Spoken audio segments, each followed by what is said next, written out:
March 1971, an 18-year-old shopper, Thomas Oakes, a KU student, is arrested on charges of criminal desecration of the American flag. He had sewn a portion of the flag to the seat of his trousers. He was found guilty of flag abuse and sentenced to 10 days in jail and fined $75.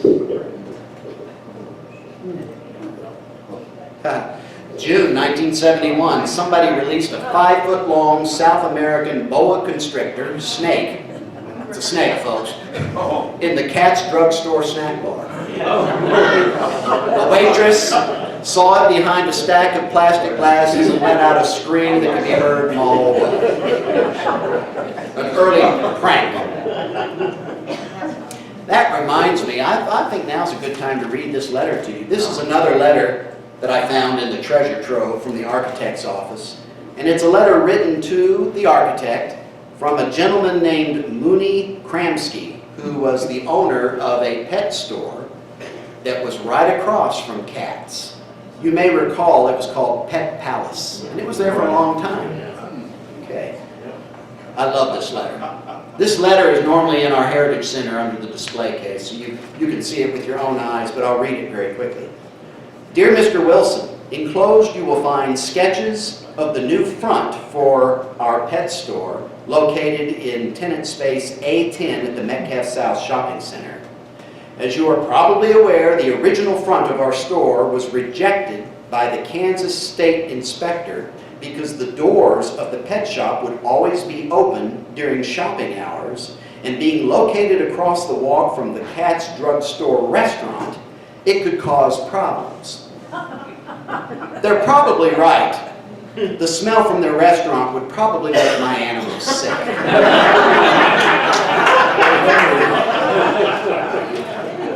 God bless you, Mr. Kramsky. I love that. May 1972, someone passes bogus $50 bills to more than 4 merchants before the counterfeit is discovered. The thief gets away. $50 back in 1972, that's a hit. August of 72, a non-stop 75-hour tennis match among 10 players between 15 and 19 years old takes place in the parking lot. They were trying to break the world's record for the longest consecutive tennis match. They missed it by 4 hours. March of 72, Cat's decides to sell, and it became Skaggs Drugstore. So that was the first big name change in the mall. But the bigger hit was Safeway, the grocery store, decided to pull out. And people say, why? They had a 25-year lease, and they pulled out after 5 years. It just was not a working concept. It wasn't smart to put a grocery store in a mall. You couldn't park close. They were not able to get reserved dedicated parking spaces for their customers. It was only a 20,000 square foot space. Walmart Supercenter has a 20,000 square foot deli in it. So it just, the writing was on the wall for Safeway. They made a big mistake relocating from 75th and Metcalf. And they paid quite dearly to get their lease broken. But Frank Morgan realized, you know, we'll let them break their lease. Of course, we're going to charge them, but we'll let them go, and then we're going to chop up that big space into a bunch of new spaces and make money, which they did. August of 72, the neighbors are in an uproar over a proposal to build an enclosed pedestrian bridge over 95th Street and continue the mall on the north side of 95th Street. So basically where the Children's Palace toy store was, the home store, the Mexican restaurant, and now the Olive Garden, all of that was to be a phase 4 extension of Metcalf South Mall with a big enclosed pedestrian bridge that went over the top of Metcalf. The neighbors fought it vehemently and won. October of 72, a 16-year-old girl is abducted from the parking lot by a man in a VW. He drives her to Coffeyville, where she manages to escape and call police. May May 4th, 1973, Mrs. Arthur Eisenhower of Mission Hills slips and falls in the mall. She is the sister-in-law of former President Dwight Eisenhower, and she never shopped anywhere but the plaza, but she decided, okay, I'll go see what all this excitement is out at this suburban mall, and she falls. She was quoted as saying, "I should have stayed home." No indication of subsequent lawsuits, but I'll bet you there was something there too. August of '73, the Gulf gas station closes and offers free gas at closing in order to drain the tanks.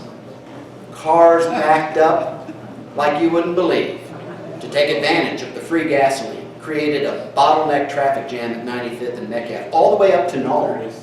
2,600 gallons of gas worth nearly $800, and I did the math, that's 30 cents a gallon, folks, was given away. And then the building became a Quick Lube and then ultimately Brown's Chicken, as I said earlier. November of '73, the country was in the midst of the energy crisis, and the mall had to make a big decision. There was public pressure, to be conscientious about the energy crisis, so they turned down the thermostat in the mall 3 degrees and decided to not put up any exterior lights that year. It was the first time in the mall's history that they didn't have exterior lights. March of 1977, the pros and cons are weighed in a heated debate about changing Kansas's blue laws. We all remember the blue laws? Which would allow the stores to be open on Sunday. I would say most people under 50 can't even relate to a time when stores were closed on Sunday. That was the Sabbath. There was so many things you couldn't do on a Sunday. They would probably be surprised to learn that it wasn't until 1977, 78 that those laws changed. Yeah. Another interesting story, May 1979, Woolworths. Y'all remember Woolworths in the mall? It was 2 stories, it had its own escalator. They announced their closing. That was going to be a big chunk of space out of the mall. Well, what I learned through my research of the documents I have, Woolworth never made a profit, and they knew back in 1972, after only 5 years into their 20-year lease, that they were hemorrhaging money. They needed to pull out. And they did negotiate a deal with Frank Morgan to get out. But not right away. He made them stay until 1979. Why? Because Frank used all that time to get architects to design what was going to go in place of Woolworth. Get it approved, have contracts bid, have a contractor selected, so literally the day Woolworth shut the doors, the next day they were able to start the remodel project. So in other words, it kept the downtime to an absolute minimum, kept that rent money coming in. So I am so thankful Woolworth pulled out, because if they hadn't, we wouldn't have had Charlie Chan where I worked. But that was a big deal to have a major tenant pull out. August of '79, a local child psychologist opens a small restaurant in the mall. He called it the Main Course Deli. At the same time, he perfected a barbecue sauce and called it KC Masterpiece. That man was Rich Davis. Does anybody remember the Main Course Deli at Metcalf South? September of '79, 2 men armed with a handgun rob a Taco Villa employee of $650. The robbers were arrested, but they would not cooperate. They would not reveal where the money was. In fact, they denied everything, hoping they would escape and then go find the loot.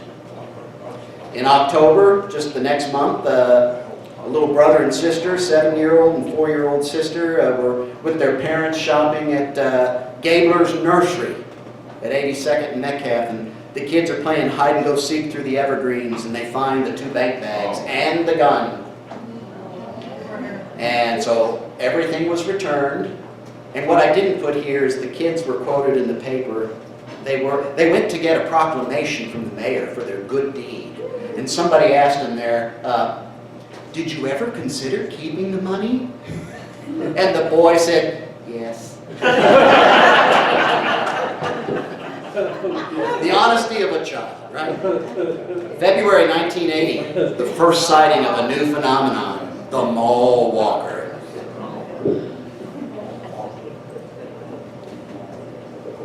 April 1980. The wallet of a missing teenager, Chris Hobson, is found in a planter in the mall. A week later, his dead body is found in a shallow grave in Miami County. Sue Ann Hobson, Chris's stepmother, had planted the wallet in an effort to cover up the crime and make it appear that the youth had run away. July 1981. Customers expressed concern about the stability of the mall's floor slabs in the aftermath of the Hyatt Regency Skywalks disaster. Engineers assured shoppers no need to be concerned. Apples and oranges. You all might remember the floor would bounce. Okay. It's funny how it always bounced, but some people didn't notice it until after the skywalks. And as any good engineer or architect will tell you, bounce is fine. You want bounce. Trust me.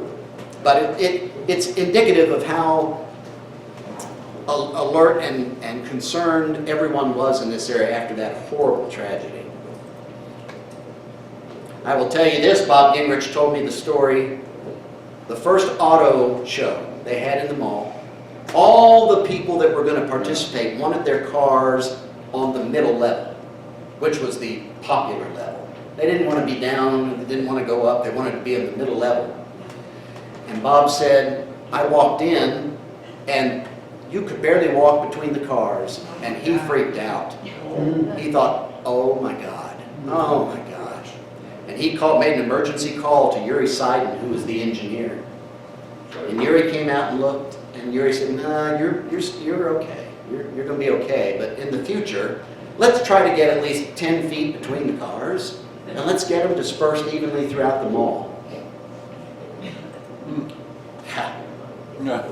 August 1987, pop superstar Tiffany leaves the mall after only 3 of 8 scheduled vocal performances when tenants complain of noise. The acoustics in the mall were such that you could whisper and you could hear it in a certain other spot. So imagine Tiffany, who again had a #1 song at the time, and throngs of teenagers screaming. It would have been like the Beatles concert at the Municipal, crazy. And enough tenants griped that she just left after 3 performances. I remember one of our employees got her autograph, came back to the store, and so he was proud to have Tiffany's autograph. Yeah. Ken Dog. I'll bet you can get $5 for that today. December 1987, thousands of shoppers are evacuated after an electrical short causes several small explosions and a smoky fire. Mall owners are criticized by employees for not having a fire emergency evacuation plan in place. Well, they did, but they hadn't really trained people over time to get new employees come and go. So the mall owners hired professionals to update the evacuation plan, and when the training session scheduled, only a handful of store managers even showed up. In the 80s, it was time to remodel the mall, and it's what I call it's when everything went earth tone. So a lot of the vibrant color went away, and we had earth tone everywhere, except for the plants.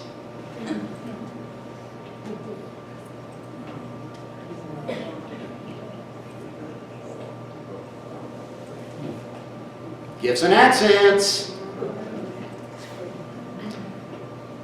Now, the rest of this you already kind of know.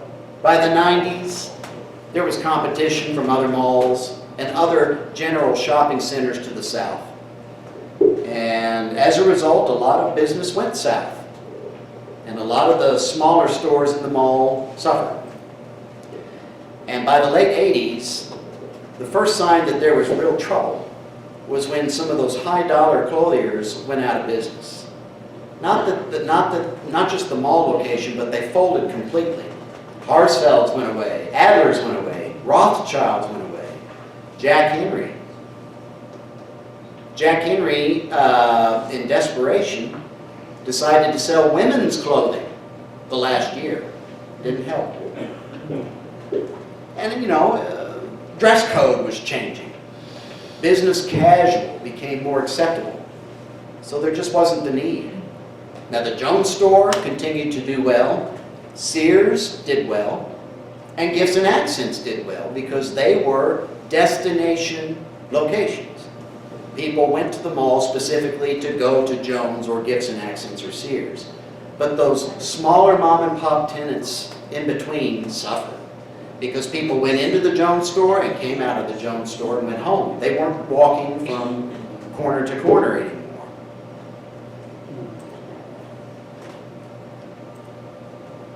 You know, they tried to remodel again in the late 80s, early 90s, and it was an upgrade. They got some more color back into the mall, but it was too late. It was too late. These were photos taken around 2005. So the mall was still open another decade, but this is how desolate it was in 2005. They tried to think outside the box. What can we do to buy some time? And every now and then they come up with what you'd think would be a winner, but it didn't make it. I like to show this. Do we all remember this fountain? Yes. Or this, it's a pond, because they called it a pond. Scared the bejesus out of me as a child. And you know, they ended up having to put the guardrail around it, duh. Yeah. Bob Gingrich told the story how he remembers he was visiting with the store owner near this pond, maybe about 1970, and a little boy pushed his sister into the pond. So the mother, who was near him in the store, she comes running out, and what does she do? She pushed the son in. Which, you think about it, was the right thing to do.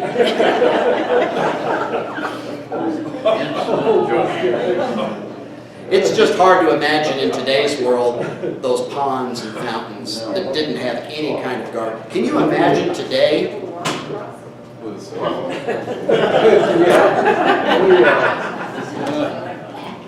Can you say liability? Oh, they thought they had a winner with Carousel Park. Let's bring Carousel Park in here and we'll have throngs of families with young children in here. And they did, but it was never profitable. Very expensive, a lot of high overhead, a lot of turnover in employees, and they folded after 4.5 years. But both of my children had birthday parties there, and we have lots of video and good memories, but Carousel Park didn't make it. So then they let the Martin City Melodrama take over the space and let them have it for a song. I get it, a song. And Jeannie Beechwood, who ran the Martin City Melodrama, was so thankful. She had a prime spot, and it worked well for her for about 5 or 6 years. But ultimately, even she had to relocate. You might even remember there came a point in time when they closed off most of the upper floor and turned it into a training facility for Fred Pryor seminars. I mean, at that point, the writing is on the wall. You just know there's no way to rebound. And as we all know, by 2017, it was demolition time. And the mall went away. However, parts of the mall live on, are alive and well, and thriving in our Heritage Center space at the old King Louis. So there's the sign that was eventually put up on the tower in the early 80s, and there it is in our space today. Yeah. Show you some other things we corralled. This is one of the bees from Hobby Lobby, or Hobby Haven. I was so desperate for anything that I could physically remove, I found an address above one of the tenant spaces. And Hey, Brian, we're gonna touch one. escalator sign. Safety rules, no strollers on escalator. Hold handrails. Keep shoes and sneakers away from sides. No riding barefoot. Face forward at all times. No children unattended. Parents, please ask your children to obey these safety precautions. I have a feeling Dick and Gay can recall a time or two where a shoelace was caught in the We escalator. had an incident, we were right there in front of that escalator. One of our employees saw a kid on the escalator in trouble, and he hopped over the counter, hit the safety switch to stop the escalator. Emery. Emery. He was a hero that One of day. his famous, one of the famous incidents with Emery. That was his name, Emery. Yeah. I still have my hat. I don't wear it, but I do have it.